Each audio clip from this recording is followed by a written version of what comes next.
Bom dia a todas as pessoas aqui presentes. Bom dia às defensoras, defensores públicos que estão assistindo virtualmente. Nós hoje vamos iniciar a primeira reunião temática da especializada de juizados especiais da Defensoria Pública do Estado da Bahia. E é com muita satisfação que nós iniciaremos com uma temática muito importante, muito pertinente, dentro dos desdobramentos da atuação da Defensoria Pública no âmbito da violência doméstica e familiar contra a mulher. Para quem não sabe, a especializada de juizados especiais, além de trabalhar com juizados especiais criminais, o GECRIM, também trabalha com a violência doméstica e familiar contra a mulher dentro da perspectiva da defesa dos acusados. Então, dentro desse contexto, vislumbrando que há uma infinidade de questões relacionadas às medidas protetivas, notadamente em razão das últimas decisões judiciais, dos últimos entendimentos, principalmente quando a gente fala em relação à natureza jurídica das medidas protetivas de urgência, nós temos a honra de receber aqui para tratar dessa temática a doutora Thaís de Carvalho, que é doutora em Direito pela Universidade Federal da Bahia, é também professora da Universidade Federal da Bahia, professora da UNEB. Além disso, tem uma atuação muito expressiva na área, e dentro desse debate, dentro dessas questões, e isso é muito importante, porque isso vai fortalecer ainda mais a atuação da Defensoria Pública, em razão dessa contribuição que ela vai trazer para a gente, né? Isso é muito importante. Então, a partir de agora, eu deixo aqui a mesa, né, para que a doutora Thaís, na verdade, dê um show, né, um espetáculo, não é uma aula. Gente, bom dia a todos e a todas. Eu vou levantar porque eu acho que fica mais dinâmico. Posso? Então, primeiro, agradecer o convite, a confiança na pessoa, né, do nosso coordenador, diretor, reitor, Alan Roque, meu amigo há muitos anos, amigo, vizinho, amigo mesmo, pessoal. Apesar do convite não ter sido dele, né, foi da minha amiga querida, Mônica Antonieta, que eu já conheço desde a época do tribunal, né, Mônica? Então, assim, dizer que para mim, doutora e doutores, é uma alegria imensa, porque eu me sinto muito à vontade de estar aqui nesse órgão tão especial, que é a Defensoria Pública, porque eu entendo que é um braço, assim, que ainda, apesar do pouco reconhecimento estatal, vamos dizer assim, a gente tem certeza da função, da missão que vocês exercem. E quando Mônica me chamou e sugeriu o tema, eu fiquei muito feliz, porque eu tenho debatido muito a questão da medida protetiva pelo viés dos supostos agressores. E aí, as coincidências da vida, né? Quando chegou ontem não, hoje é sexta, terça-feira, é dia de sustentação no tribunal, as turmas lá julgam, né? Normalmente terça e quinta. Uma desembargadora que trabalha muito nessa área, eu vou ficar sem falar nome por conta, né, de questões éticas, me procurou e falou: Thaís, eu estava precisando falar com você. Eu falei: diga aí, desembargadora. Ela falou: a DEAN está com 5.000 inquéritos, a gente precisa de ajuda, de fôlego. Será que os alunos da UFPA não podem fazer nada, ajudar a gente? E aí a gente fez o trato dessa questão. E aí, o que é que isso reflete? Eu vou entrar no tema dogmático, né? O que é medida cautelar inibitória, reparatória, provisional. Mas eu acho que, o que é que isso quer dizer? Dá um bom dia também para o pessoal que está assistindo a gente remotamente e para todos a galera que está na assistência aqui. Quer dizer que a gente tem um inchaço na polícia, em razão de inquéritos policiais. E isso reflete diretamente nessas minhas observações. Por quê? E aí eu vou partir da questão que a gente vai colocar em discussão para depois a gente ir para fundamento, tá? Qual é a questão em discussão em relação às medidas protetivas quando questionadas pelo agressor? A impossibilidade que a gente tem de produção probatória. Eu não sei qual é a realidade da defensoria, mas por quê? E aí eu acho que isso aqui é um ponto preliminar. A gente não tem, doutor Alain, doutor André, como fazer pesquisa. Por quê? Porque os processos são sigilosos. Então, e aí isso é muito importante. Por quê? Eu não tenho a menor ideia, eu, advogada privada, professora, como é que estão se desenvolvendo os processos de medida protetiva de urgência, porque a gente não tem pesquisa, porque a gente não tem como acessar os dados. Então, esse é um ponto que é para a faculdade, porque a gente precisa acessar os dados para entender o que está acontecendo, porque só assim a gente pode tomar providências adequadas a partir dos dados que a gente tem. E a escola tem um papel fundamental nisso, na escola da defensoria, porque vocês têm acesso aos processos que vocês assistem para coleta de dados. E aí, já adiantando nessa preliminar, existe um trabalho, que é o trabalho referência para mim, porque é o que eu tenho daqui, de uma aluna daqui, ou melhor, de uma defensora, que foi aluna do mestrado, orientada por professor Daniel Nicuri, que ela traz esses dados do interior da comarca que ela assiste, e mostrando para a gente esses dados. Esses dados são relevantes, porque é só a partir deles que eu vou poder desenvolver o que a gente vai tentar desenvolver aqui, que é a questão em debate. Qual seja, o que é que a gente vai fazer enquanto advogada ou defensora do suposto agressor. E aí, qual é a medida? E aí, a gente tem, eu acabei de receber uma notícia aqui maravilhosa que foi, revogou sua medida protetiva para um agressor. Acabei de receber aqui, que saiu a decisão agora, lá do escritório. Então, é isso, a gente não tem acesso, porque são todos sigilosos. E aí, como é que a gente vai produzir uma estratégia? Porque a estratégia, doutora, desculpa, eu esqueci seu nome. Valmari, prazer, Thaís. Porque, veja, a minha estratégia, Alain, é diferente da estratégia de vocês. Por quê? Explico. Eu estou falando aqui como defensora dos agressores, ou melhor, do suposto agressor. Isso, eu estava ontem de tarde num clube aqui, bem famoso, importante eu não sei, mas bem famoso aqui, lá na Ladeira da Barra. Mas é isso, vamos evitar, né, o negócio aqui, porque eu sou advogada e posso advogar para todos, né? E aí, lá eu estava discutindo com pessoas que não são da área, e eu tenho um cliente lá.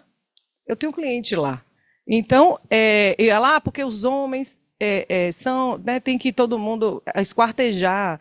A mentalidade. Eu fui dar uma palestra na Procuradoria-Geral do Estado, eu acho que não tem problema nenhum dizer, e aí fui falar da monitoramento eletrônico, que era uma cautela nova, tananã. Aí uma procuradora falou, vem cá, Thaís, quando ele chega perto, dá um choquinho. Aí a gente teve que dar uma respirada, e quando eu acabei minha intervenção, ela veio me procurar, ela falou, Thaís, eu não sabia que era assim. Para explicar, bem com calma, doutora, assim, bem tranquila, né, bem sendo cativante, porque senão elas não ouvem a gente. Então, eu tenho uma estratégia de intervenção aqui, que eu estou aprendendo, né? Eu tenho que dar uma vaselinada, seduzir quem está me ouvindo, senão a gente não conversa. E aí, no final, que eu falei que como é que era o processo, o procedimento, porque eu nem nomeio a intervenção do Poder Judiciário nas medidas cautelares como processo, eu não posso nomear. Eu não posso chamar de processo. Porque processo é procedimento em contraditório. A gente tem qualquer coisa, mas eu não sei se eu tenho um processo. A gente tem que começar daqui, porque processo, por todos, Hélio Fazzolari, que é um grande processualista italiano, Michele Tarufo, procedimento em contraditório. E é isso que a gente precisa. A gente precisa se unir para que a gente enfrente o tema em cardume mesmo, sabe? Mas a gente precisa se unir, todo mundo fazer a mesma coisa para chegar lá no Tribunal de Justiça e, eventualmente, até propor um IRDR. Porque todo mundo tem que falar a mesma linguagem. Não adianta eu estar falando A, a senhora está falando B e o outro colega está falando que é violência processual. Né? Então, eu acho que essas questões são importantes, e aí eu vou voltar, porque eu tinha feito só um parêntese. A minha forma de atuação é diferente da de vocês, por quê? Porque eu, enquanto advogada privada, onde é que eu estou produzindo prova, entre aspas, aqui? Na delegacia. eu vou para a delegacia, eu peço para instaurar inquérito. As delegadas falam, eu nunca vi ninguém aqui querer que instaure inquérito na qualidade de advogada do suposto imputado, né? Do suposto agressor. Aí eu falo, mas as delegadas já sabem hoje isso. Eu falei, é porque eu não tenho outro lugar para produzir. Só que eu, advogada privada, posso ir até a delegacia. Eu tenho um braço para ir no escritório. Vocês não têm braço para ir para a delegacia.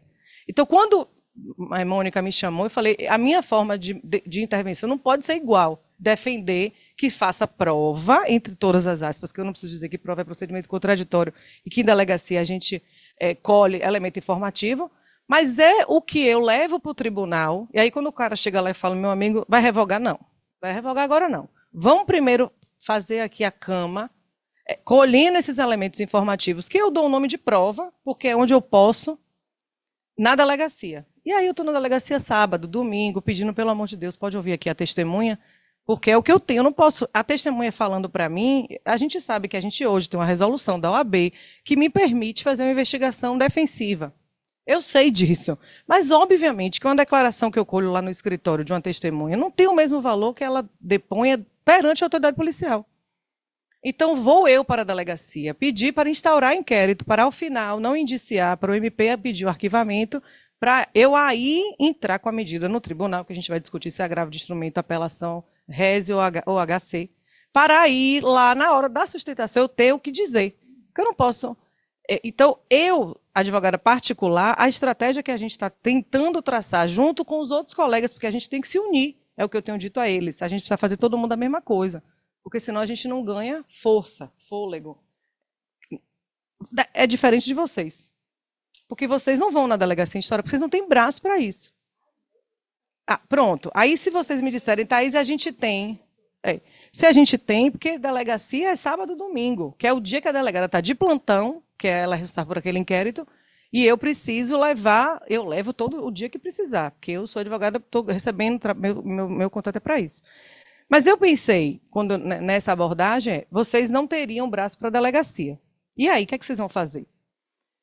Aí eu vou, essa é a minha questão de discussão, porque eu vou chegar lá no final, senão também eu não justifico minha vinda aqui. Então, antes disso, a gente vai voltar a fazer um panorama que a gente tem hoje, um microsistema de proteção à mulher. A gente não tem a Lei Maria da Penha, a gente tem um microsistema de proteção à mulher. Não é só a Lei Maria da Penha, é um impulso inicial, que todo mundo sabe que ela não foi elaborada a partir de uma demanda interna do Brasil. A gente sabe como é que a gente legisla, né? A gente legisla a partir de pressões internacionais. Então, a senhora Maria da Penha Fernandes foi vítima de 2 homicídios na forma tentada pelo seu companheiro, o colombiano Antônio Heredia, e foi lá na Comissão Interamericana, e em 2001 a gente foi obrigado, pelo relatório 54, a elaborar a Lei Maria da Penha. Ou seja, a gente não estava preocupado, a gente só elabora porque a gente toma uma cacetada na comissão, que não é corte, que não manda, mas recomenda. E lá elaboramos. E claro que essa lei é importantíssima, eu tenho que fazer essa ressalva sempre, em qualquer lugar que eu vou.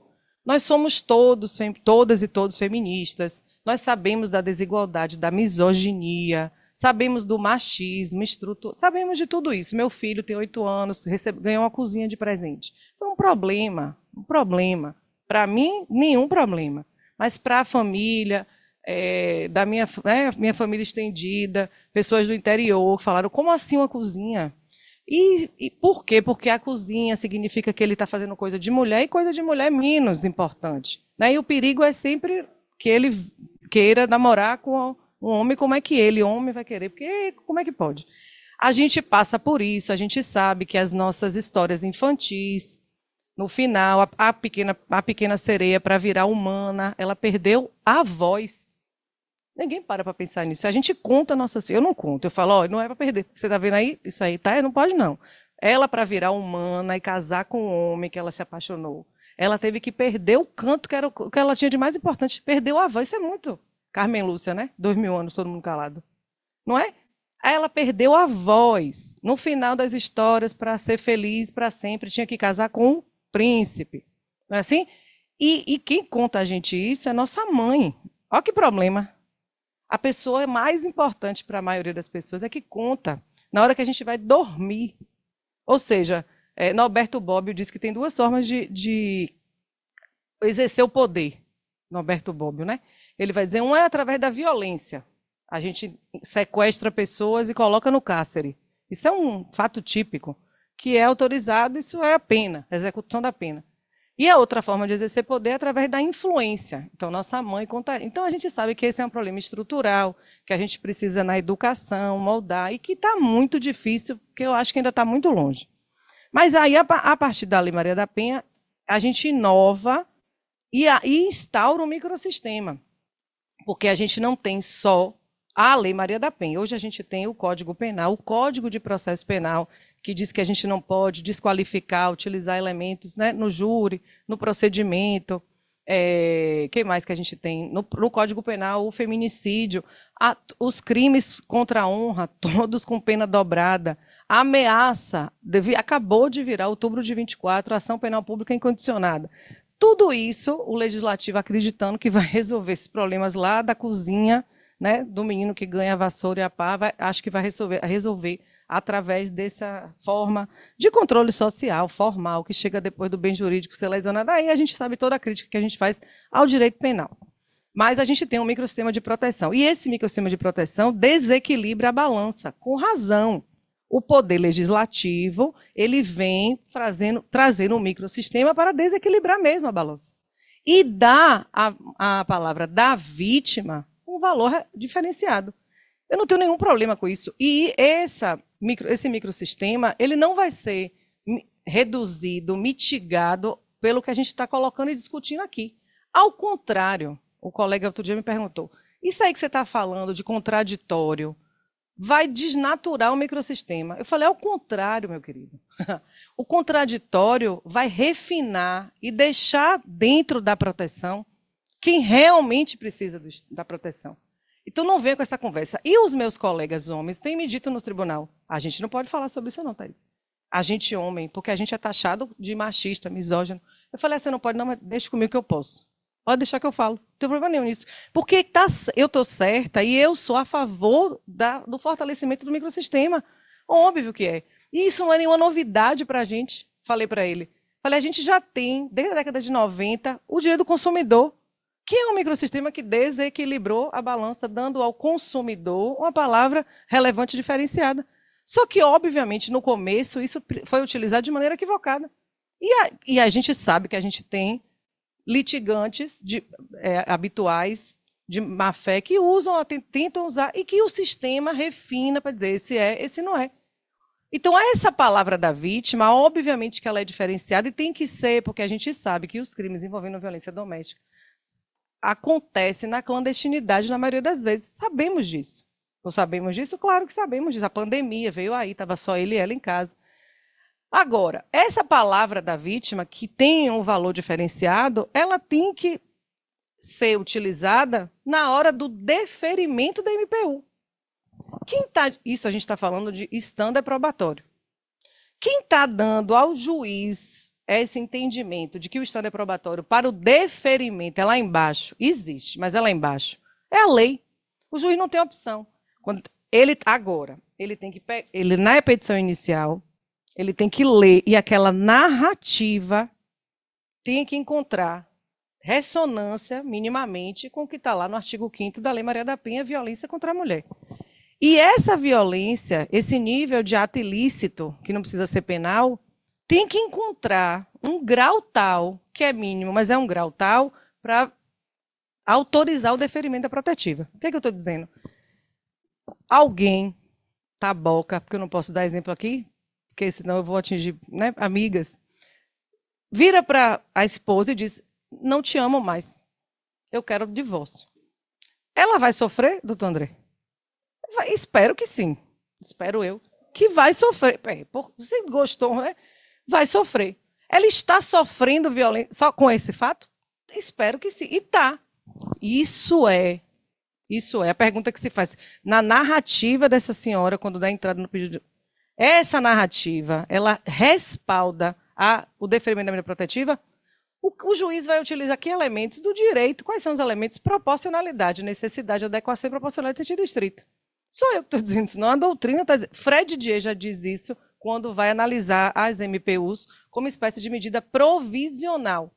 E ele vai dizer que é satisfativa e pode ser. A gente pode falar sobre isso porque quando a gente vai falar das providências. Então, quando o juiz recebe lá, eu vou dar 3 exemplos aqui. Um exemplo foi, fui casada, caso concreto real, meu. Fui casada com fulano durante 40 anos. Estou separada há 2. E quando eu era casada durante 40 anos, o ar-condicionado no quarto da gente era sempre no 17. Era uma caverna. Logo sofri violência psicológica. Logo quero protetiva. Isso gerou um BO. Esse senhor está sendo intimado pelo WhatsApp e eu mando ele ignorar, porque é o que eu mando mesmo, que é oficial de justiça, tem que ir atrás dele. E a medida protetiva foi deferida. Agora, vamos lá. Primeiro, qual é a necessidade da medida protetiva? Como é que a gente vai analisar se ela é necessária ou não? É princípio da proporcionalidade que a gente estudou lá no primeiro, segundo, terceiro semestre da faculdade. Qual é a necessidade? Separados há 2 anos. Ou seja, o que é que eu vou olhar para o fato? Se ele atinge uma gravidade tal, se há legitimidade, se há uma relação de convivência doméstica, os requisitos. E se há necessidade da medida, eles já não convivem. Qual é a probabilidade dessa violência reincidir? 0. É 0. A necessidade é 0. E depois eu fiquei pensando, vamos imaginar que é necessária. Qual é a adequada? Eu vou melhorar o exemplo aqui. Caso 2. A senhora foi, uma jovem, foi lá na delegacia e registrou um BO. Dizendo que foi casada com esse rapaz durante 2 anos e que transou 3 vezes. Desculpa, teve relação sexual 3 vezes. E que por isso ela sofreu. Eu acho que ela sofreu. Uma lesão corporal por omissão, né? Sei lá. Fiquei pensando. Acredito, inclusive acho que a separação foi justa. A anulação do casamento, talvez. Né? Fui 3 vezes, 2 anos? Diga aí, Mônica. Aí eu fico pensando, separou, doutor André? Qual é a adequação? Fiquei pensando. Qual é a medida adequada aqui? Diga aí, doutora. Não, já separou. Mas a medida adequada para resolver o problema da falta de sexo. O que é que eu, juíza, fazia? Vai ter que dormir junto. E eu quero prova de que... Porque não tem que ser adequada ao pedido, à lesão formulada? A mulher vai na delegacia registrar uma ocorrência dizendo que só teve relação sexual durante 2 anos, 3 vezes. Eu falei, mas você não tem vergonha disso, não? Assim, eu teria vergonha de ir lá, porque eu vou pedir o quê? Eu vou pedir o quê? Qual é a medida protetiva adequada? Não tem, óbvio que não, mas é isso. A gente tem que saber que está se registrando esse tipo de medida, de pedir de fato. Então, quando a juíza lê, ela vai dizer, a delegada lê, ela vai botar lá, né? Fato, sei lá, e acabar com isso aqui. Não é para intimar ninguém. Não é para intimar ninguém. Esse caso, a medida foi indeferida. E a pior de todas para mim, de todas. O menino chega lá dizendo assim, eu tenho uma medida protetiva contra a minha pessoa, meu pai e minha mãe. Eu falei, misericórdia, o que vocês fizeram? Essa gangue, né? Gangue.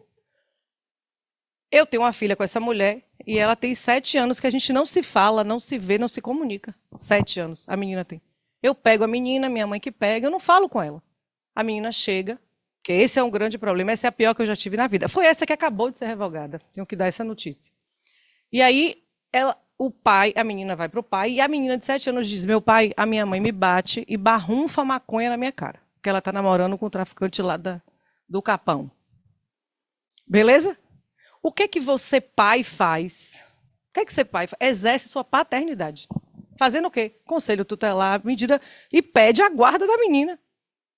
Aí foi isso que o pai fez. Conselho tutelar, relatório psicossocial, e o juiz deu a guarda da menina a ele. Aí ela foi para a delegacia dizer, estou sofrendo. Com certeza. Espero que a senhora esteja sofrendo mesmo, que perdeu a guarda, né? Espero que, no mínimo, é sofrimento. Porque ele tomou a menina de mim.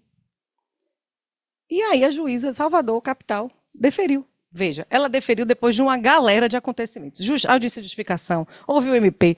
O MP fala, quero ouvir a assistente social. Aí a assistente social acabou com o processo. Porque era só o que elas queriam. Para dizer, ela está em sofrimento, logo precisa de proteção. Aí defere contra todo mundo. Eu cheguei para essa juíza, que é uma juíza ótima. Falei, doutora, a senhora deu medida protetiva contra o cara. Eu falei, eu não deu. Falei, olha aí o processo de quem é a decisão. Eu disse a ela, foi ela mesmo que tem um auxiliar, na época era uma outra auxiliar. Aí eu disse a ela, doutora, essa medida protetiva que a senhora deu deve ser deferida contra o seu colega. Aí ela olhou para mim e falei, é o seu colega, porque ele que deu a guarda ao pai. Aí ela olhou, falei, doutora, desculpe, mas veja, quem está fazendo ela sofrer foi o juiz, veja, podia parar aqui, que é a decisão judicial. Aí eu complementei, o juiz que mandou a guarda para o pai, baseado no relatório psicossocial, porque eu podia parar só na decisão judicial. Essa é, para mim, o pior de todos. Porque como é que eu exerço a paternidade? E esse é o problema das medidas protetivas, eu vou complementar. E, ao mesmo tempo, é claro que ela está sofrendo, é problema dela que ela está sofrendo. Eu não estou dolosamente, eu fui salvar minha filha, que ela estava namorando lá com um traficante, não interessa o que o cara aí, né? O problema dele, cada um é livre. E, para revogar tudo de novo, houve a vítima, houve o MP, houve o psicossocial, houve todo mundo de novo. E aí, esse processo foi o único que eu fui conversar com a promotora. Porque eu não vou, porque eu acho que, enfim. Mas esse eu fui. E falar, doutora, repare, é o juiz que deu, ele fez o que tinha que fazer, senão ele, inclusive, ia responder como garantidor, não era? Lá no direito penal, ele tinha que fazer o que ele tinha que fazer como pai. E a promotora disse, olhando para mim, não, doutora, se ela quiser, meu parecer vai ser...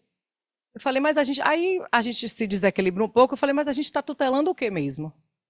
Aí o enunciado vai ajudar a gente para dizer que é situação de risco, não é sensação ou desejo. Isso é muito importante, porque e eu falo com os juízes isso, né? Eu entendo a situação do senhor, porque o senhor está sendo pressionado pelo CNJ, pela mídia e pelo próprio TJ. Afinal, nós somos o Estado que mais demora no deferimento de medida protetiva de urgência. Esse dado, doutora, está no CNJ, esse último relatório. Acaba com a minha vida. Quando tem, fantástico, 60 murros no elevador, nada vai acontecer. Agosto Lilás, todas as minhas tentações eu pedi para tirar de pauta, porque era agosto Lilás. Não vai para lugar nenhum. Já não vai, mas a gente tira, porque a pressão, a gente sabe disso. A gente sabe que o Poder Judiciário não é ainda 100%, contém ironia nessa fala minha aqui, não é. E que são passíveis de influência mesmo, né? São humanos, a gente sabe disso. Ou seja, tem pressão da mídia, do CNJ, do tribunal, e somos o último Estado mais... mas é preciso que as decisões, e a gente precisa exigir isso, que elas efetivamente tenham jurisdição, assim, no sentido dos elementos que dão a essa decisão legitimidade. É o quê? Mas é um enunciado que a gente está usando agora, o 1249. Mas é o resto que deu origem a ele, né? Que foi afetado, parece que foi afetado. Então, o que é que eu penso que a gente pode, a partir do que a gente tem no ordenamento jurídico atual, utilizar como instrumento para revogação. Até porque, quando chega para a gente a medida protetiva, já foi deferida. Como é que eu sei que uma medida protetiva foi requerida e ainda não foi analisada? Eu não tenho essa informação. Por quê? Porque não há necessidade do contraditório prévio. Infelizmente, alguns juízes fazem audiência de justificação, com razão, quando tem dúvida sobre se efetivamente o cidadão é autor ou se há vínculo que justifique a existência da Lei Maria da Penha. Exemplo, primos. Outro dia eu tive uma escola aqui em Itapuã, em que os primos eram sócios. E a prima diz, meu primo está me ameaçando. E aí ficou a dúvida se era só uma questão empresarial ou se efetivamente tinha ali uma violência que justificasse a aplicação da Lei Maria da Penha. Então, a gente precisa levar esses argumentos de maneira coordenada para que o tribunal, que o Poder Judiciário seja... pelo menos constrangido a agir de determinada forma. Então, a gente só chega para a gente quando já há o deferimento. E aí a gente sabe, até pela teoria da dissonância cognitiva, que o juiz não vai voltar atrás tão facilmente. Qual é o problema? Então, e eu acredito que a legislação dá esse standard probatório ao juiz, reduzido, dizendo, olha, para o deferimento, o grau de probabilidade é lá embaixo. É isso que a lei dá a ele isso. E eu concordo com isso. Por quê? Porque a gente sabe que a violência contra a mulher, ela é clandestina. Então, a palavra da vítima deve ser mesmo levada em consideração, com maior relevância, para o deferimento. O problema, e aí a gente tem que colocar isso, no meu ponto de vista, nas petições, é que quando houver resistência, muito obrigada, por parte do suposto agressor, a resistência, e a defensora Ana Luísa Brito Silva, que fez essa pesquisa em Santo Antônio de Jesus, ela diz que o percentual de homens que questionam é pequeno. Essa informação é muito importante para a gente argumentar com o tribunal de que o que chega para ser discutido e analisado de maneira mais pormenorizada é pouca, só que eu preciso desses dados. E aí eu acho que fica um desafio para a escola coletar esses dados e, a partir deles, fazer o que a gente precisa, que é isso aqui, debater, discutir, para amadurecer. Então, a partir do momento em que se oferece resistência, qual é o caminho que o processo tem que seguir? Porque o que é que vocês têm feito, eu acredito, e eu também. Se eu recebo lá uma intimação de medida protetiva, a primeira providência é cumprir. Cumprir. Só que a segunda providência, se o fato narrado não corresponde à realidade, é contestar. E aí é contestar ou é apresentar RPA? É contestar. Aí você vai dizer, Thaís, mas ninguém me mandou, eu fui só intimada para cumprir. A gente sabe que ninguém vai lhe mandar contestar, mas é preciso apresentar a peça chamada contestação e solicitar instrução processual. Aí você vai me dizer, isso não está na Lei Maria da Penha. Não precisa. Não precisa, porque está na Constituição Federal. Ao mesmo tempo que está na Constituição Federal, a entrega da tutela eficaz, né, no artigo 5º, inciso 35, que é o que justifica a existência das medidas provisionais, a gente tem que contestar. Discutiu-se durante muito tempo o que é que apresentava-se, ou melhor, discutiu-se se apresentava alguma defesa. E aí, essa é uma realidade que não é da Bahia, é do Brasil. Por que eu lhe digo isso? Porque eu tenho um processo de medida protetiva no Rio e em São Paulo, e eu já fui pessoalmente conversar, e a juíza me disse, a gente se reuniu para estabelecer um procedimento. Os juízes não quiseram, porque não querem ter mais trabalho. E eu entendo que tem muito trabalho, eu entendo, mas fez concurso porque quis. E está ganhando quanto?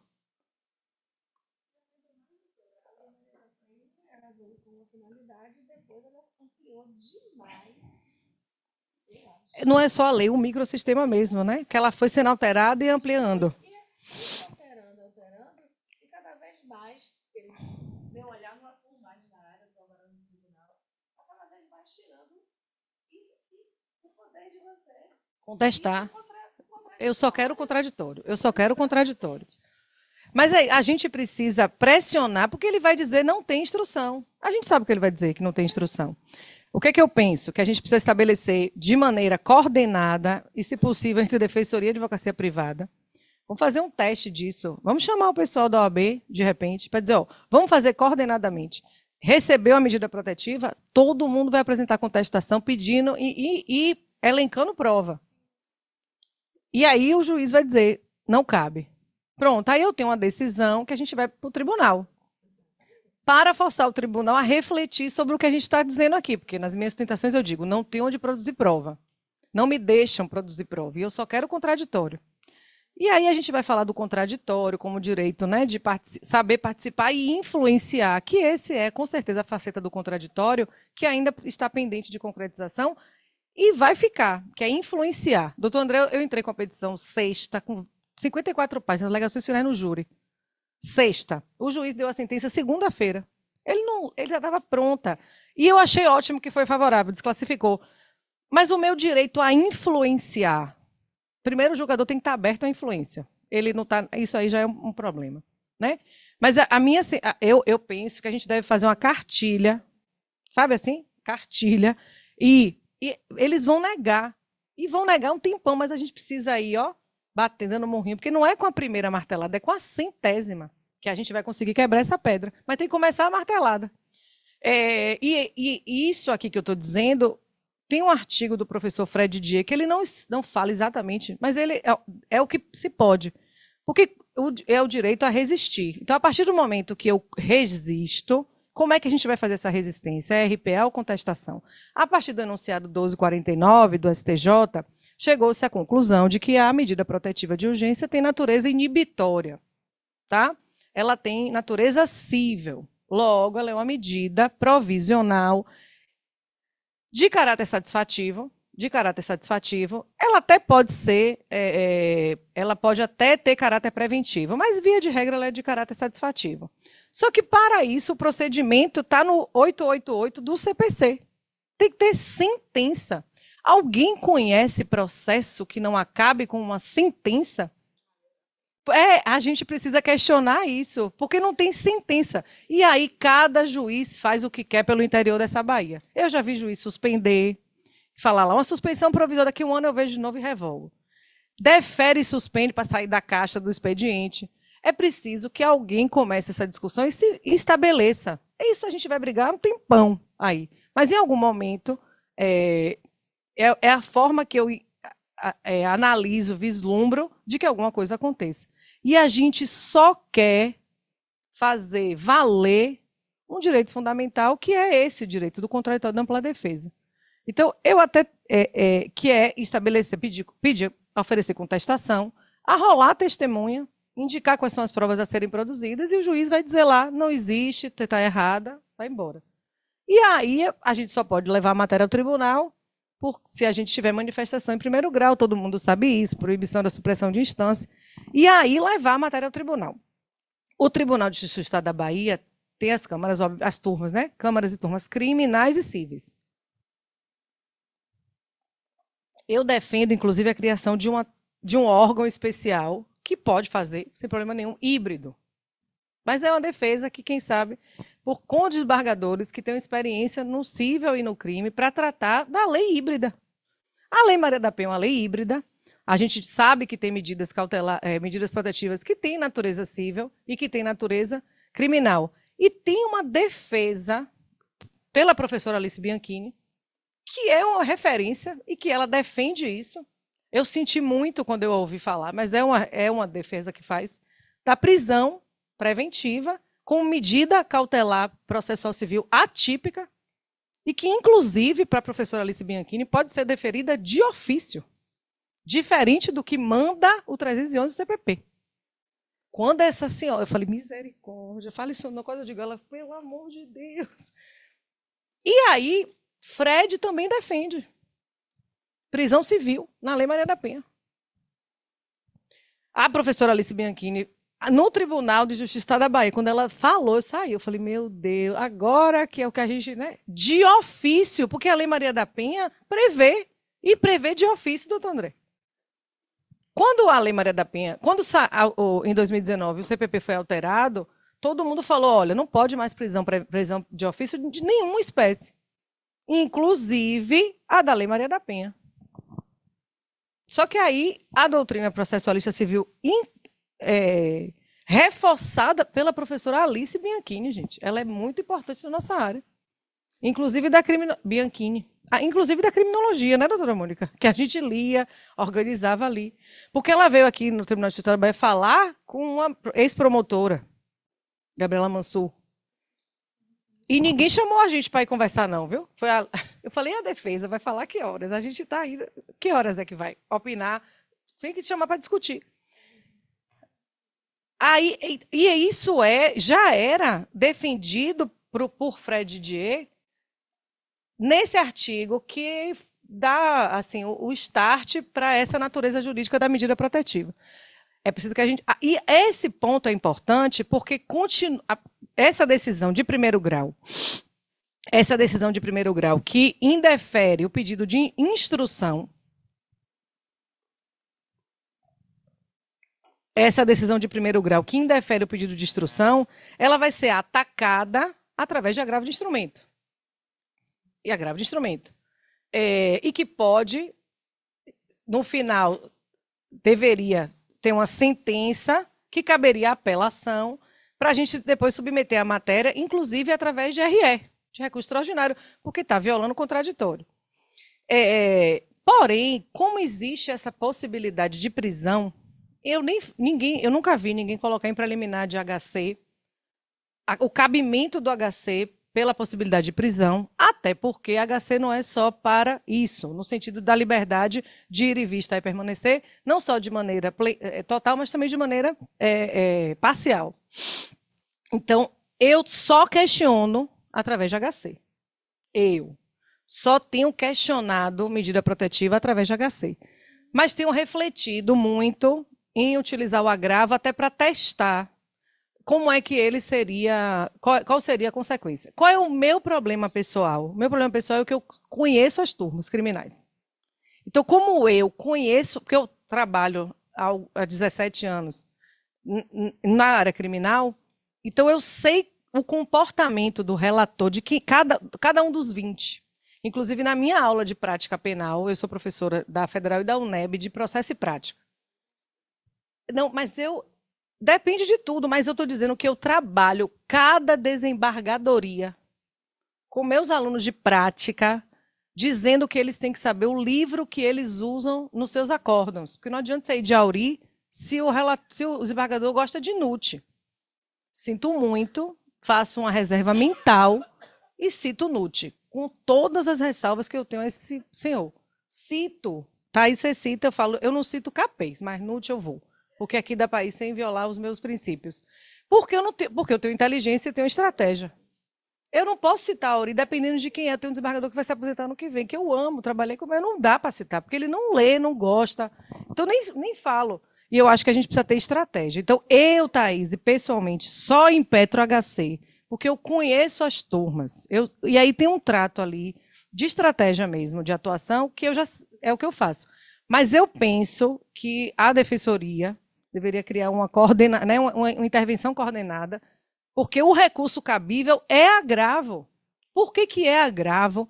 Porque o STJ diz que a natureza da medida é cível. Ponto, acabou. É agravo. Ainda estão conhecendo todos os meus HCs, conhecendo entre aspas aqui, né? Recebendo, porque HC não é recurso, enfim. Todos os meus, apesar do tribunal conhecer mesmo, eles estão sendo admitidos. E eu nem faço preliminar de cabimento, porque a liberdade está em risco, porque a prisão civil é admitida no microsistema da Maria da Penha. É agravo.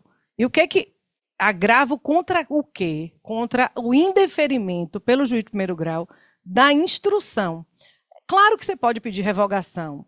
Claro, você vem lá, vem uma determinação de medida protetiva, você vai responder, fazer uma petição simples, dizendo, olha, não foi assim que aconteceu, está aqui o vídeo, está aqui, sei lá, o que, é que vocês quiserem, né, juntar como prova para ver se o juiz se convence e revoga. Ele não vai revogar. Ele não vai revogar de jeito nenhum de prima, porque ele vai mandar ouvir a ofendida, ouvir o MP, eventualmente fazer um estudo, uma oitiva pela psicóloga que não tem agenda. As juízes estão nomeando psicólogas extras porque está entupida a psicóloga do juízo. Isso tem um tempão que vai demorar aqui, né? Isso vai demorar um tempo. E se você entrar com qualquer medida, não tem o que você nem agravar, nem impetrar HC, porque você não tem matéria, porque ela não apreciou os seus argumentos. Não apreciou os argumentos, ela só mandou. Então, esse seu não vai ter trânsito, não vai ser conhecido nem recebido. Pelo entendimento dos tribunais, inclusive em HC, que o HC não pode ser conhecido se aquele argumento não tiver sido enfrentado pelo primeiro grau. O que é outro problema, mas isso é um problema de habeas corpus que a gente pode depois, em outro momento, falar sobre isso. Então, você pode entrar com agravo contra a decisão em si, ou também um HC. Mas o que eu estou defendendo aqui não é essa petição que pede revogação, que muito provavelmente não vai ter sucesso.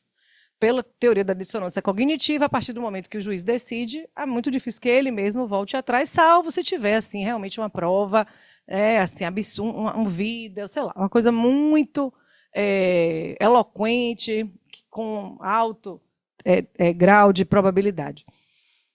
Mas o recurso e a empreitada que eu estou aqui apresentando para discussão, colocando em discussão, é que se apresente contestação com pedido de abertura de instrução, invocando todos esses princípios, até para já ir pré-questionando a matéria, no sentido da propositura, né, da interposição de agravo de instrumento, em conjunto. E aí criar, não sei, a senhora está no tribunal, não sei, mas eu vejo no tribunal Firmiane, né, encontrei com ela lá, querida, e Saporito. Mas não sei se eles estão nessa coordenação aqui, que é do juizado. Mas o que eu queria pontuar é essa possibilidade. Paralelo a isso, o juiz vai indeferir a produção de prova.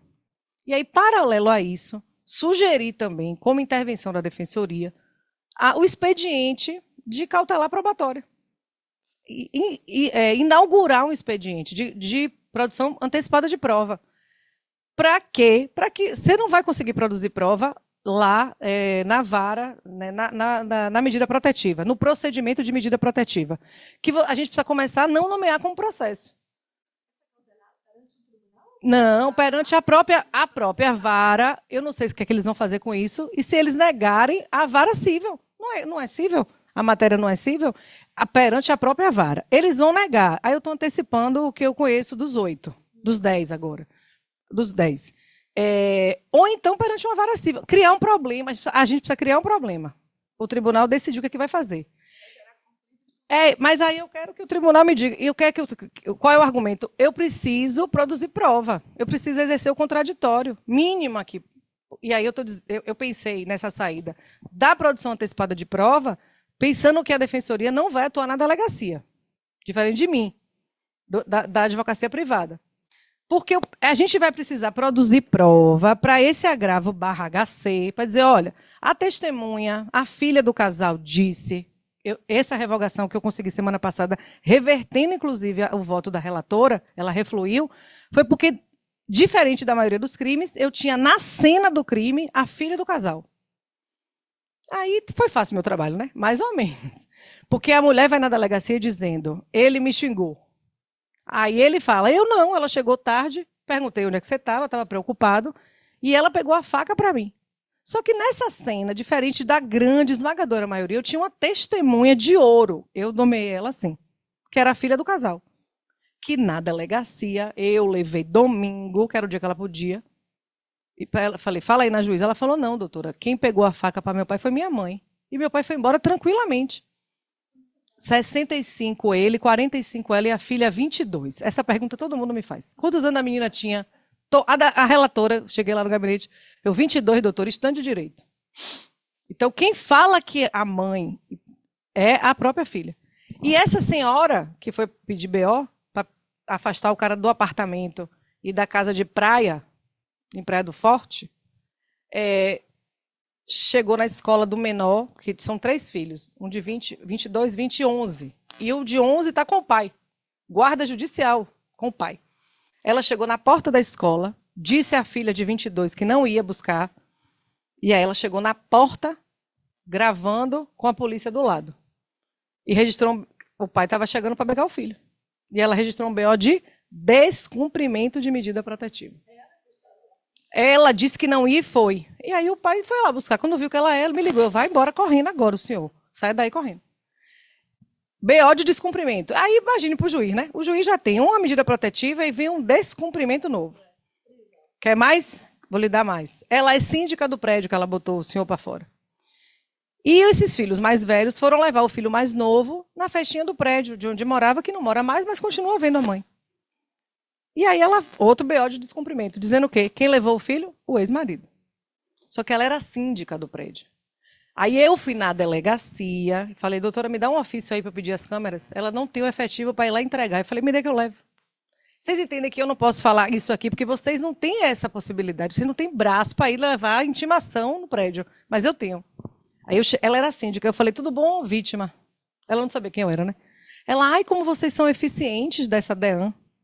Eu falei, a senhora, as câmeras do prédio, que a senhora é síndica. Claro que ela não entregou. Por quê? Porque ela sabia que não tinha sido ele que foi levar. Só que isso tudo aqui eu juntei no inquérito, e aí, quando veio tudo, aí o menino dizendo quem levou meu irmão fui eu, minha mãe me viu, eu estava lá embaixo, a namorada do menino, olha o trabalho que eu tenho. Aí, essas provas que eu estou falando, que eu produzi na delegacia, provas entre aspas, eu estou sugerindo que se faça um expediente de produção antecipada de prova. Uma medida cautelar probatória no CPC ou do CPP, do CPC, para a gente ter congruência aqui. E aí, essas provas que vão ser produzidas vão ter que ser juntadas à medida cautelar. Eu acho até bom ser outro juiz, porque ele está todo contaminado na proteção da mulher. E aí, no tribunal, eu falei, pessoal, esses descumprimentos, porque a desembargadora fala, Thaís, 2 descumprimentos. Aí eu tenho que dizer, olha, 2 descumprimentos, não, 2 mentiras. Boa tarde, bom dia, marido. Falei, 2 mentiras. Aqui, ó, as câmeras ela não juntou, a testemunha ela disse, e o pai do aluno na escola que viu meu cliente correndo, desesperado para ir embora, para não ser preso. E quando se encontra no shopping? Que eu digo, corra. Aí lá vai um senhorzinho correndo pela vida. Aí ele me liga, 6 horas da tarde, um mora em Alphaville e outro mora no Costa Verde. Pega todo mundo a paralela, né? 6 da tarde, ele me liga dentro do carro. Tá aqui do meu lado no carro, no engarrafamento. Faço o quê? Eu falei, aí nada. Ligo o helicóptero, não tem o que fazer. Ela vai dizer que eu estou descumprindo. Eu falei, fique tranquilo. E aí eu peticiono no processo, dizendo, o encontro foi casual, não foi causal, só tem dolo, desculpa. Tudo isso. Para poder criar. E aí, porque imagine, tem uma medida protetiva e 2 descumprimentos. E eu entrei com HC. Aí a relatora manteve as protetivas, dizendo não é melhor. Falei, melhor o quê, Deza? Pelo amor de Deus. Aí pedido de vista e ela disse, vou refluir. Eu falei, desembargadora, pelo amor de Deus, não é. E aí, qual é o argumento de todo mundo? Do juiz, do promotor, do desembargador? Thaís, o que é que tem? É só uma medida protetiva. Tem um argumento que é, se quer revogar, é porque quer matar. Ouviram isso já? Tem esse argumento. Por que quer revogar? Vocês nunca ouviram, não? As vítimas sempre tinham medida protetiva que não foram revogadas. E primeiro, esse é um argumento, dizendo assim, olha, é porque tem outro que bate esse, que é ruim para a gente. O argumento é, se quiser matar, vai matar com protetiva ou sem. Esse é o argumento, né? Qual é o outro argumento que rebate esse? A maioria dos feminicídios não tinha medida protetiva. Não. Isso é tudo dado, acabando com nossa vida. Só que aí a pergunta que uma promotora fez, um evento, só que ela fez e foi embora. E não esperou, não teve educação para ouvir a coleguinha. Falei, eu queria tanto que ela ficasse para explicar a ela por que quer revogar, porque é vergonhoso, porque sai correndo, porque não pode frequentar o clube da Ladeira da Barra de ontem que eu falei. Lembra? Não pode frequentar, porque ela também pode, porque casou com um bonito. Não pode, não é nem numa reunião, não pode ir na escola ver a filha. O exercício da paternidade está bem comprometido.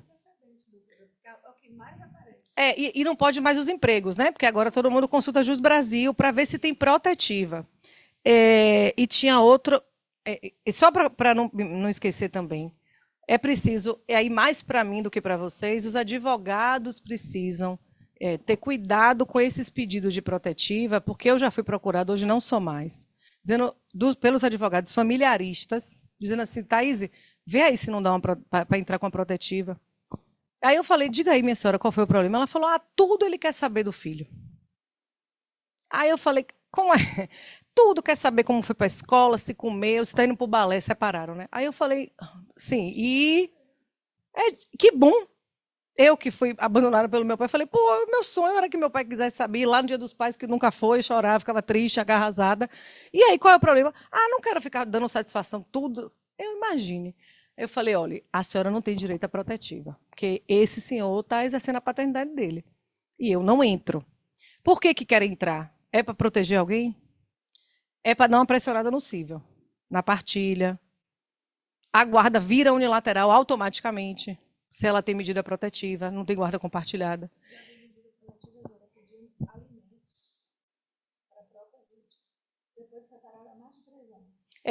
O STJ, a Lei Maria da Penha prevê a possibilidade de alimentos provisórios e provisionais, mas não é assim. Tem que ter a violência doméstica, porque senão é nocível, e os juízes têm até observado isso aqui, pelo menos esses aqui da capital. Então, assim, tem o mau uso da Lei Maria da Penha, que a gente precisa colocar isso em pauta, porque não se estava colocando. Então, isso aqui é um momento muito importante para dizer, olha, gente, tem mulheres que estão utilizando equivocadamente, e as delegacias sabem disso. Por que eu estou dizendo isso? Porque eu fiz um evento, porque o processo é sigiloso.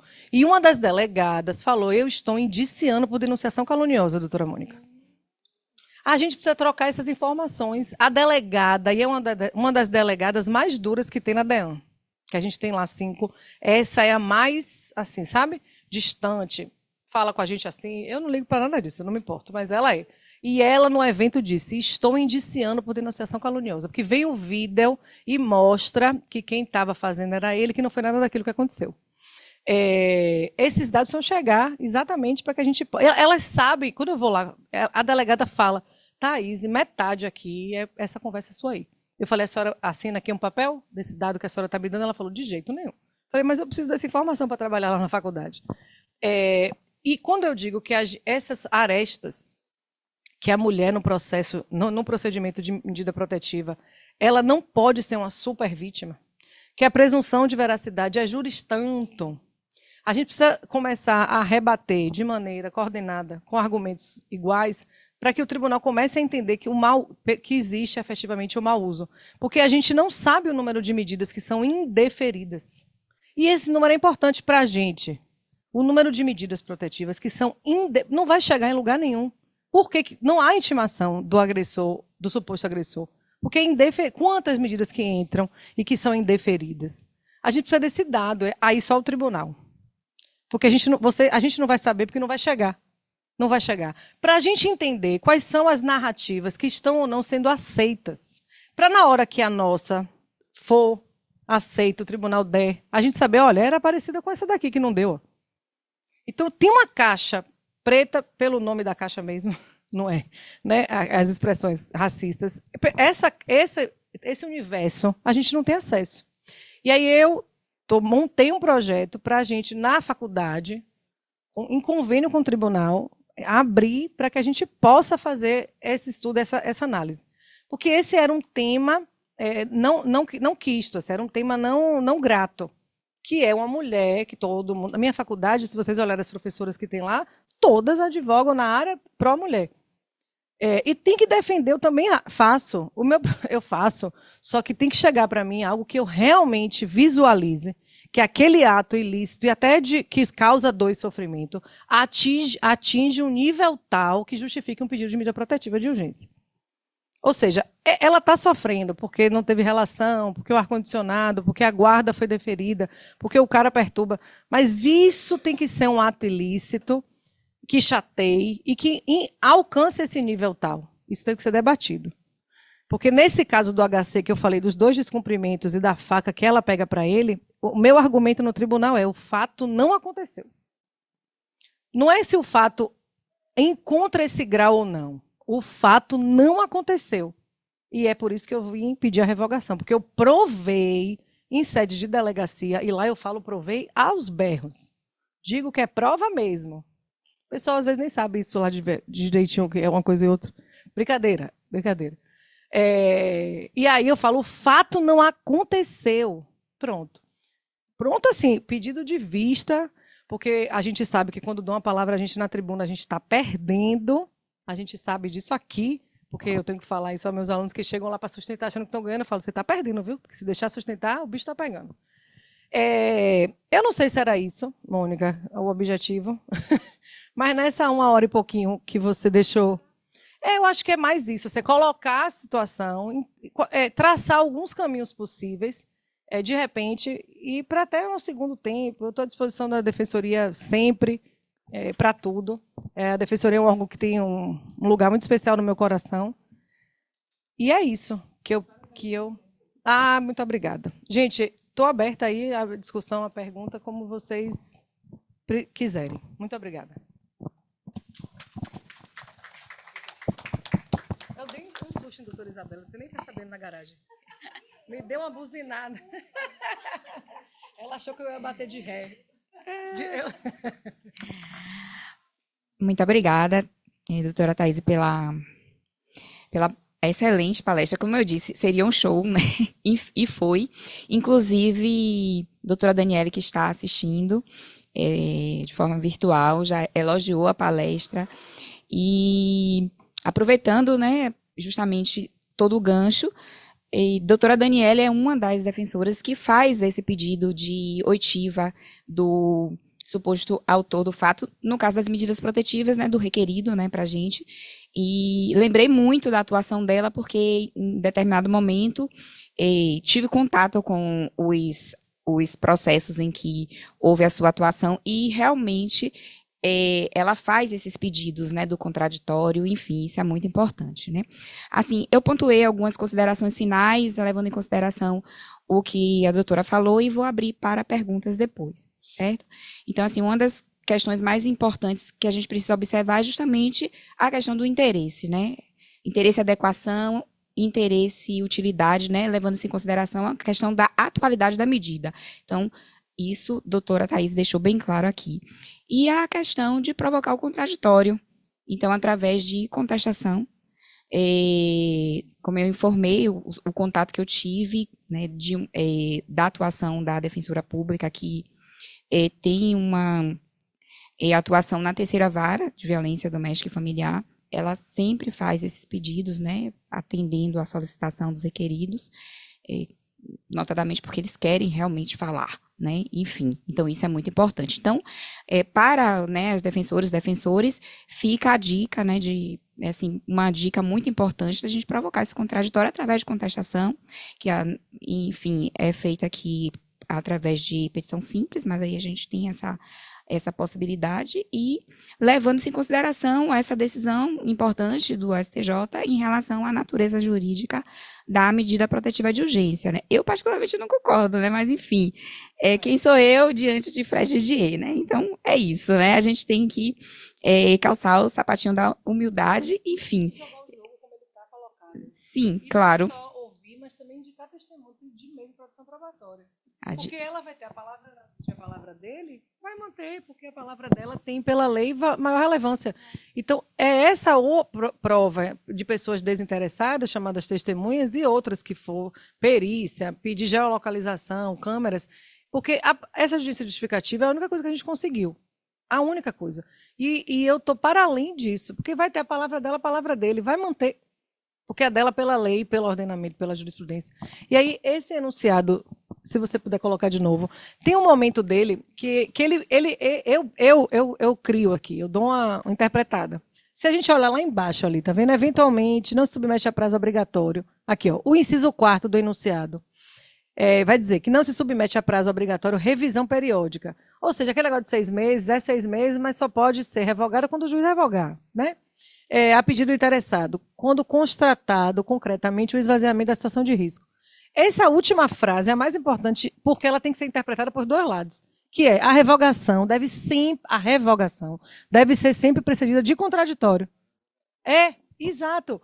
A manutenção, porque a revogação deve ser precedida de contraditório, com as oitivas da vítima e do suposto agressor. Eu digo que é a revogação e a manutenção. Porque a situação para o deferimento, o estande probatório é um. Para a manutenção, o estande probatório é outro. E tem que ser mais alto. Então, esse contraditório não é só para revogar, é para manter. Para demonstrar se há ou não situação de risco, não é sensação. Eu acho que eu estou com medo ainda. Isso é sensação. E o enunciado fala situação. É fática. É fática. E eu tenho que ter arcabouço elementos externos que corroborem a atualidade e a existência naquele momento. Porque senão a gente está tutelando sensação.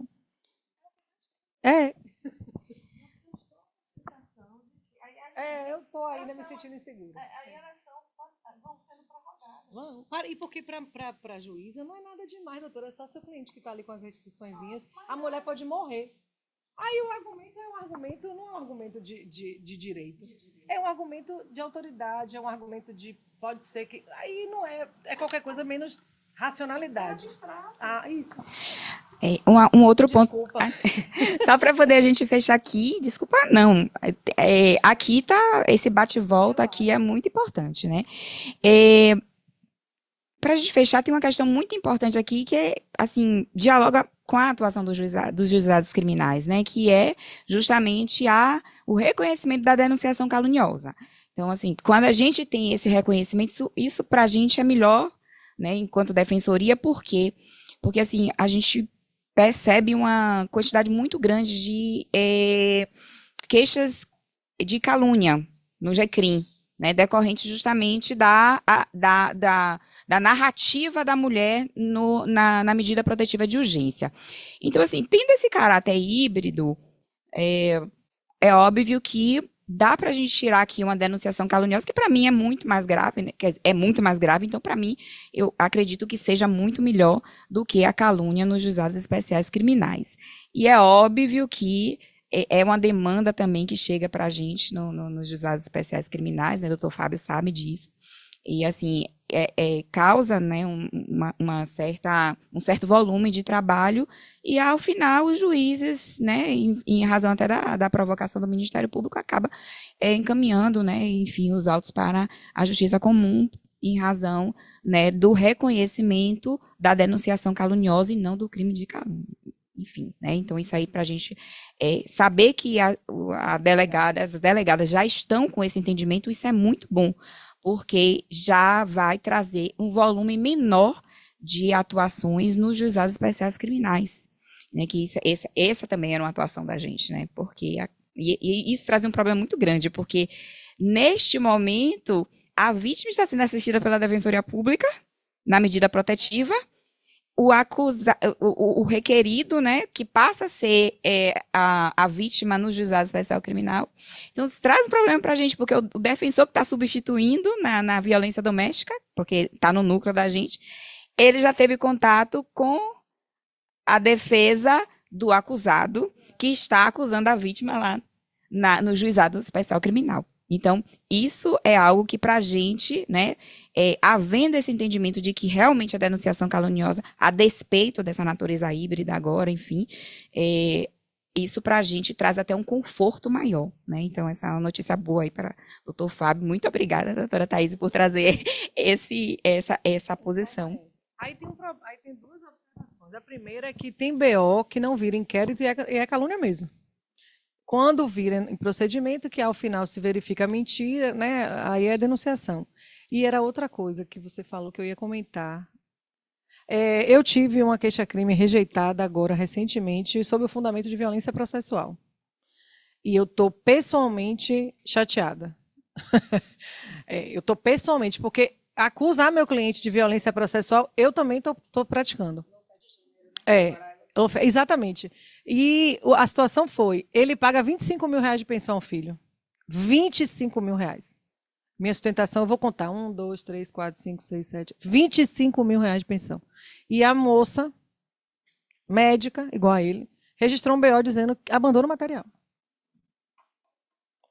Abandona R$25 mil. Aí eu fiz o que ele falou, Thaís, eu quero tomar uma providência, porque meu filho, quando crescer, vai olhar que eu tenho um BO de abandono material. Qual é a forma que eu tenho de fazer? Eu falei, se defendendo a queixa-crime. Eu não tenho outro, eu sou crime. Entrei com a queixa-crime e a juíza disse que aquilo ali era violência processual contra a mulher. E rejeitou, dando um novo contorno à justa causa. Eu até achei o novo contorno à justa causa interessante. Ele a rejeitou pelo 395.3. E aí eu reze, e eu criei lá um tópico que eu estou pessoalmente ofendida, porque eu jamais faria violência processual contra ninguém, e menos ainda contra a mulher. R$25 mil de pensão, o BO, o inquérito não foi instaurado, e a medida protetiva foi negada, doutora Mônica, negada. Eu cheguei na vara, quando a medida protetiva foi requerida, a juíza virou para mim e falou, como é que você sabe que tem um pedido aqui? Eu falei, doutora, a senhora está achando que eu estou fraudando? Eu falei, ela disse lá na ação civil, juntou o número do BO, por isso que eu sei que tem uma medida, tem um pedido aqui. Porque eu consegui, doutor André, exercer o contraditório prévio, porque eu fui diligente. Diligente. Porque a partir da hora que ela junta lá, tem um BO de advogada, danadinha.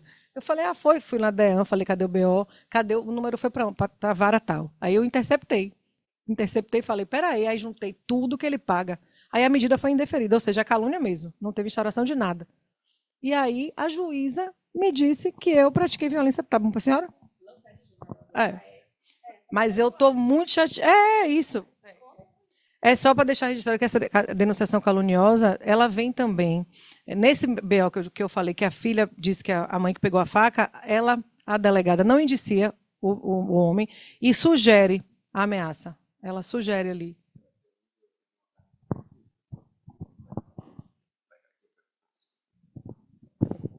Pega ali um café pra mim. Assim, eu vejo até com alegria, né, e com esperança esse tipo de comportamento, porque eu acho que, lógico que aqui não se discute a importância, né, do microsistema da Lei Maria da Penha, isso, lógico. Mas eu acho que a banalização das medidas protetivas, né, da decretação das medidas protetivas em todo e qualquer caso, sempre presumindo uma suposta violência de qualquer natureza por parte do suposto agressor, isso aí gera essa banalização e estamos aqui discutindo justamente medidas e meios para refinar e qualificar a decretação dessas medidas protetivas. Então, assim, eu vejo com alegria uma autoridade policial que tem essa consciência, né, de que ela também vai investigar esses casos por denunciação caluniosa. Minha dúvida é em qual... Ela remete. Ela não pode investigar. Não, isso. Uma autoridade policial vai ser instada a investigar, mas eu queria saber, na sua experiência, em qual momento essa autoridade policial está investigando esse suposto crime de denunciação caluniosa. Ela aguarda o desenrolar da suposta investigação ou de imediato, se ela já verificar pela sua experiência, não, esse caso aqui é um caso absurdo que eu estou verificando aqui, que é uma briga de marido e mulher, não tem um mínimo de indício aqui para se instaurar o que quer que seja, não. Eu vou encaminhar aqui para que seja investigado uma suposta denunciação caluniosa, entendeu? É de imediato, tem demorado algum período? A experiência no final do inquérito, quando ela colhe todas as informações no final, porque tem um elemento falsamente, né? Assim, tem que ter o dolo bem específico. O que eu tenho visto é no final. Ela não indicia, e aí ela tem em vista a possibilidade de remete. E aí tem remetido. Esse caso meu, ela não remeteu, até porque quando eu cheguei já tinha decaído a ameaça, o prazo já tinha decaído, mas ela colocou no relatório e eu sublinhei lá no HC. Então, no final, só assim, a regra é no final. Eu não tenho esse dado porque a gente não tem acesso. Eu acho que no começo, de cara, até porque a mulher tem uma narrativa ali sem nada além da narrativa. Então, ela vai instaurar. E é inquérito mesmo, né? Independente da pena, é inquérito mesmo. E aí, depois, quando ela colhe, aí ela vai ouvir o agressor que vai dizer tudo que é mentira, que é o oposto. Ela não dá valor. Aí a gente leva a testemunha. Ontem, de tarde, eu levei uma, que foi da escola, que eu falei que eram 2 primos, e tinha uma tia que era sócia investidora. Aí a prima disse que o primo roubou, e a tia falou, se alguém tivesse sido roubado, era eu que investi o dinheiro. E eu abri outra escola com ele, porque ela só queria tomar a escola dele. Nesse momento, a delegada abriu o olho assim, e eu só fiz olhar para ela, porque a gente está ali sempre mentindo, né? Eu, já depois de tanto tempo de trabalho, ela sabendo como é que eu trabalho, não. Mas aí eu olhei para ela, ela falou, porque a tia, uma senhora do TCE, auditora, ela disse, não, ela tomou a escola dele através de vocês aqui, bobas. Não falou bobas, mas então é no final do inquérito, quando do indiciamento. O problema, doutor André, é que eu falei logo de prima aqui, né? Tem 5.000 procedimentos na DEAN da Casa da Mulher hoje. A desembargadora está pedindo socorro e a gente não vai conseguir ajudar, porque os nossos estudantes, o UFB e o UNEB, são muito disputados pelos escritórios. Ninguém quer ir fazer trabalho voluntário. É uma realidade essa, porque eles são muito, muito disputados. Os escritórios procuram a gente para fazer feira, para disputar os alunos. Isso é uma realidade. Minha, como coordenadora de núcleo de prática das 2 faculdades. Então, não sei como é que vai resolver isso. Na polícia não tem dinheiro para pagar a bolsa, mas 5.000 inquéritos. E desses 5.000, quanto é que efetivamente tem? É esse dado que a gente precisava.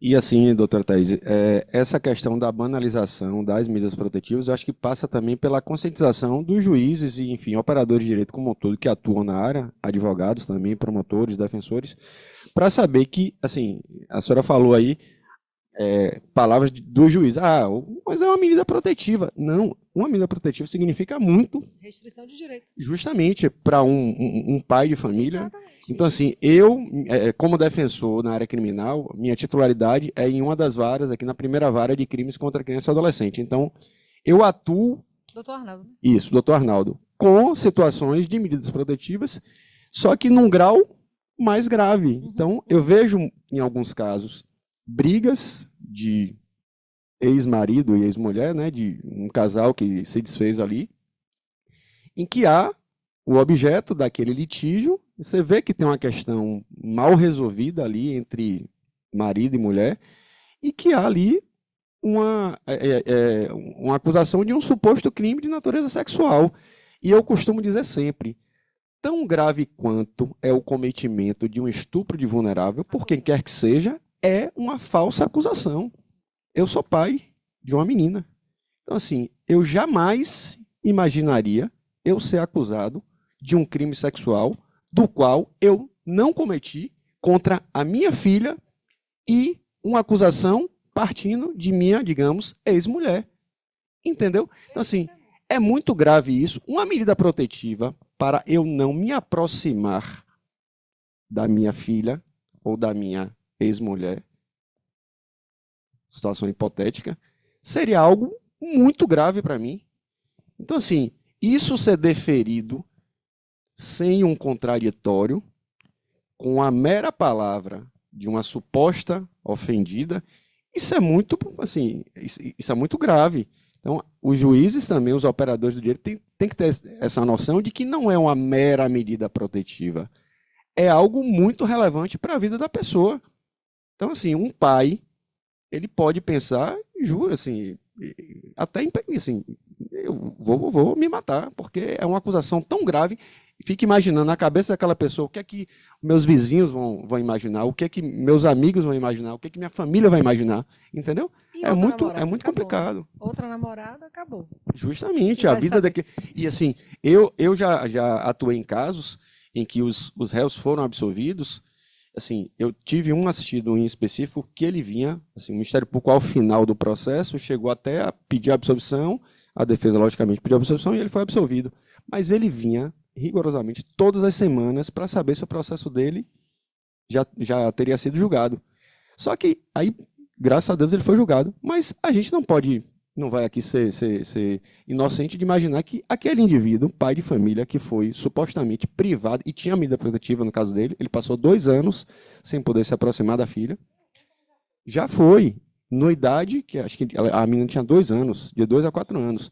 Então, assim, esse indivíduo, supostamente estuprador e vulnerável, ele não vai voltar para o mesmo local com a sentença de absolvição e falar assim, olha, meus amigos, meus vizinhos, meus colegas de trabalho, eu não sou estuprador, eu sou inocente. Aquela peste vai ficar eternamente. Então, assim, o mero deferimento de uma medida protetiva é algo muito grave, que tem que ser analisado assim, de forma bem razoável. É que os juízes já não aceitam isso, que a gente fala há tanto tempo, que o processo penal por si só já é uma dor e sofrimento.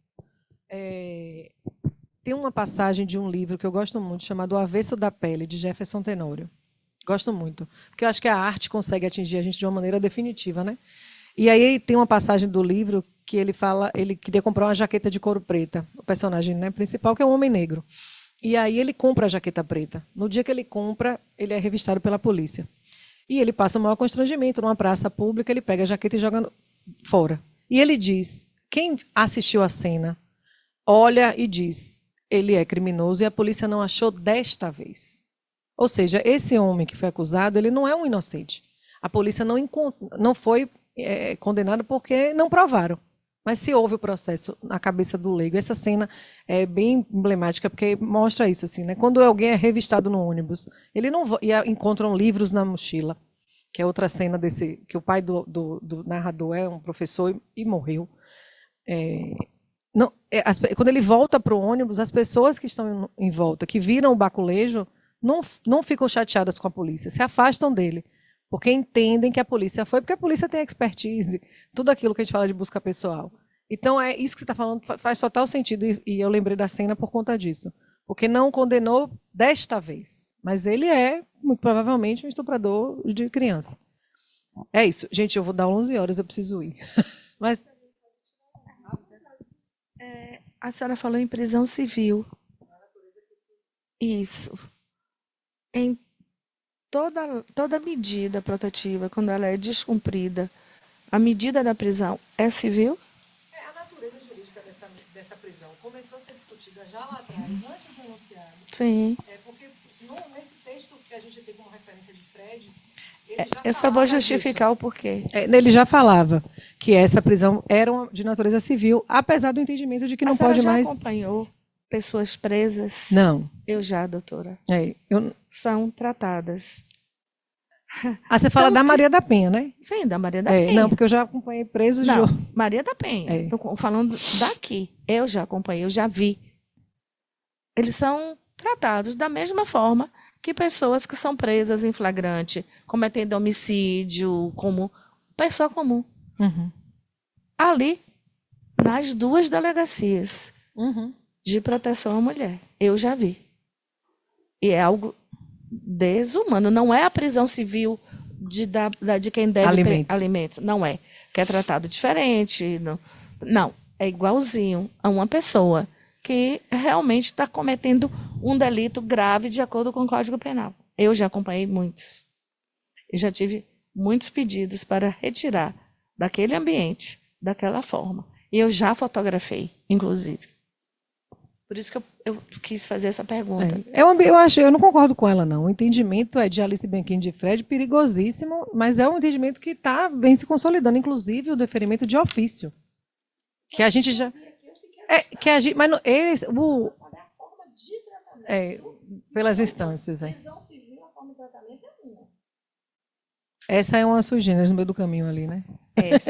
Rogério Sanches entende que é sui generis, né? Vou pegar só o gancho de doutor André, porque o que é que acontece? A gente tem no núcleo dos juizados especiais um núcleo de assistência psicossocial, assistente social e a psicóloga. E o que a gente mais tem encontrado dentro dessa atuação é justamente homens que chegam com a ideação suicida.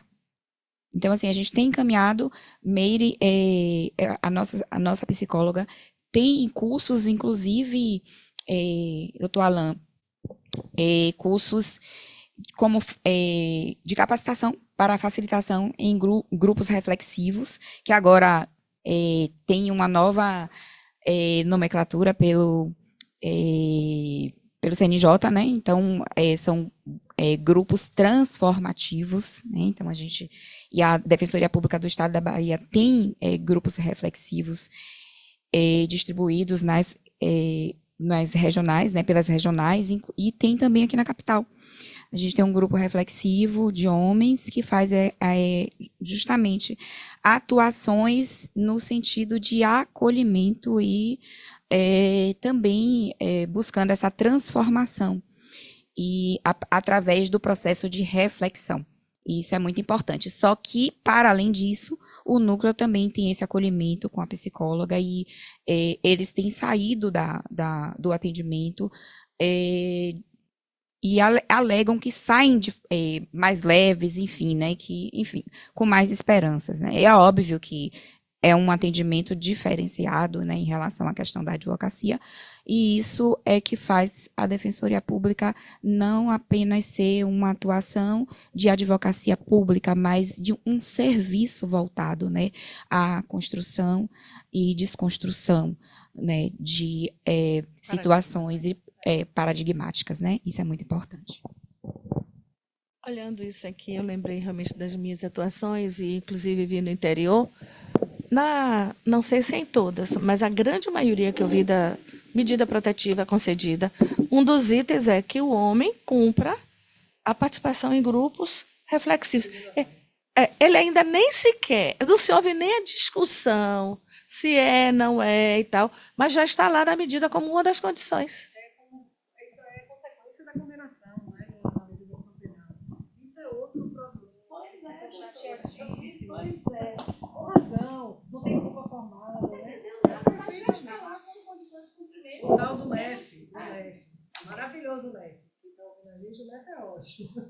A questão do NEF tem um nome bem estigmatizante, que é Núcleo de Enfrentamento ao Feminicídio, né? Ele não tem nada lá. É um negócio que já tem que frequentar. E para derrubar o NEF é um problema, viu? Mas vamos aí, vamos lá. Maravilha. Vamos fechar. Doutor Alain, tem a palavra? Eu queria só agradecer a amiga e grande professora e advogada, também parabenizar você por ter escolhido esse nome aí e trazer aqui mais um convite, porque nós iniciaremos umas tratativas internas para lançamento dessa campanha aí, ações transformadoras, e levar os grupos reflexivos ou grupos transformadores para o interior. Então a gestão ela está com essa perspectiva de levar para o Bahia pela Paz, enfim, fazer um projeto mesmo institucional. Aí eu já queria levar para você esse convite para ser também agente transformadora e participar desse lançamento. Em breve você receberá um convite, assim que a ideia estiver mais madura, e fica aqui, por isso eu queria, na minha fala, agradecer e já fazer esse convite para você nunca deixar a nossa instituição, tá? Então, esse foi um projeto que uma colega que finalizou o mestrado, ela estudou, desenvolveu, e a ideia é capilarizar para o interior, enfim, para que essas ações elas possam ir mudando aos pouquinhos a realidade, para que a gente possa no futuro ter um olhar mais humano e consciente desse câncer que a gente traz até hoje, tá? Agradecer muito, você foi brilhante, eu tive que sair para uma reunião para voltar para outra agora, mas queria deixar esse abraço aqui e registrar o nosso afeto, gratidão. Eu que agradeço, estou à disposição sempre, gente. Obrigado de verdade, viu? Um abraço.